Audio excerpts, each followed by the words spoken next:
اعوذ باللہ من الشیطان الرجیم بسم اللہ الرحمن الرحیم۔ اے لوگو، اپنے پروردگار کی ناراضگی سے ڈرو، بے شک قیامت کا زلزلہ بہت بڑی شے ہے۔ جس دن تم اسے دیکھو گے کہ ہر دودھ پلانے والی ماں اس بچہ سے غافل ہو جائے گی جسے وہ دودھ پلاتی ہے، اور ہر حاملہ عورت اپنا حمل گرا دے گی، اور تم لوگوں کو نشہ میں مدہوش دیکھو گے، حالانکہ وہ نشہ میں مدہوش نہیں ہوں گے، مگر اللہ کا عذاب بڑا سخت ہوگا۔ اور لوگوں میں سے کچھ ایسے بھی ہیں کہ جو اللہ کے بارے میں علم کے بغیر کج بحثی کرتے ہیں اور سرکش شیطان کی پیروی کرتے ہیں، جس مردود کے بارے میں لکھا جا چکا ہے کہ جو کوئی اس کو دوست بنائے گا وہ ضرور اسے گمراہ کرے گا اور اسے بھڑکتی ہوئی آگ کے عذاب کا راستہ دکھائے گا۔ اے لوگو، اگر تمہیں دوبارہ اٹھائے جانے میں شک ہے تو اس میں تو کوئی شک نہیں ہے کہ ہم نے تمہیں مٹی سے پیدا کیا ہے، پھر نطفہ سے، پھر جمے ہوئے خون سے، پھر گوشت کے لوتھڑے سے، جو متشکل یعنی مکمل تخلیق والا بھی ہوتا ہے اور غیر متشکل یعنی نامکمل تخلیق والا بھی، اور یہ اس لیے ہے کہ ہم تم پر اپنی قدرت کی کار فرمائی واضح کریں، اور ہم جس نطفے کو چاہتے ہیں ایک مقررہ مدت تک رحموں میں ٹھہرائے رکھتے ہیں، پھر تمہیں بچے کی صورت میں باہر نکالتے ہیں، پھر تمہاری پرورش کرتے ہیں تاکہ اپنی پوری قوت کی منزل یعنی جوانی تک پہنچو۔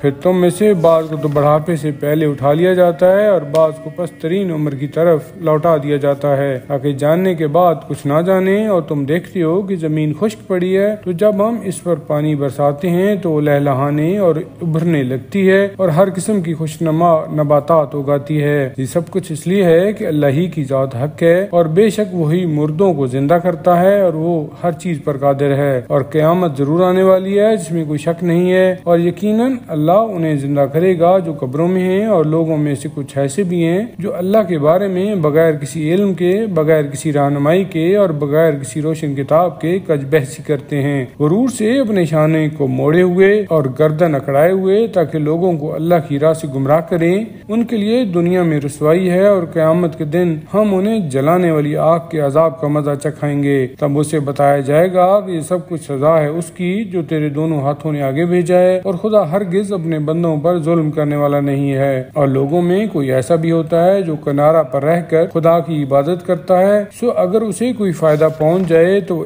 اس سے مطمئن ہو جاتا ہے، اور اگر اسے کوئی آزمائش پیش آ جائے یا کوئی مصیبت پہنچ جائے تو فوراً اسلام سے منہ موڑ لیتا ہے۔ اس نے دنیا اور آخرت کا گھاٹا اٹھایا اور یہ کھلا ہوا خسارہ ہے۔ وہ اللہ کو چھوڑ کر اس کو پکارتا ہے جو نہ اسے نقصان پہنچاتا ہے اور نہ نفع، یہی تو انتہائی گمراہی ہے۔ وہ ایسے کو پکارتا ہے جس کا ضرر اس کے فائدہ سے زیادہ قریب ہے، کیا ہی برا ہے آقا اور کیا ہی برا ہے ساتھی۔ بے شک اللہ ان لوگوں کو جو ایمان لائے اور نیک عمل بھی کیے ان بہشتوں میں داخل کرے گا جن کے نیچے نہریں بہ رہی ہوں گی۔ بے شک اللہ وہ کرتا ہے جو کچھ وہ چاہتا ہے۔ جو شخص یہ خیال کرتا ہے کہ خدا دنیا اور آخرت میں اس کی مدد نہیں کرے گا تو اسے چاہیے کہ ایک رسی کے ذریعے آسمان تک پہنچ کر شگاف لگائے، پھر دیکھے کہ آیا اس کی یہ تدبیر اس چیز کو دور کر سکتی ہے جو اسے غصہ میں لا رہی تھی۔ اور اسی طرح ہم نے اس قرآن کو نازل کیا ہے روشن دلیلوں کی صورت میں، اور بے شک اللہ جسے چاہتا ہے ہدایت دیتا ہے۔ بے شک جو اہل ایمان ہیں، جو یہودی ہیں، جو صابی ہیں، جو عیسائی ہیں، جو مجوسی ہیں اور جو مشرک ہیں، یقیناً قیامت کے دن اللہ ان کے درمیان فیصلہ کرے گا۔ بے شک اللہ ہر چیز پر گواہ ہے۔ کیا تم نے نہیں دیکھا کہ ہر چیز اللہ کو سجدہ کر رہی ہے، خواہ وہ آسمانوں میں ہے یا زمین میں؟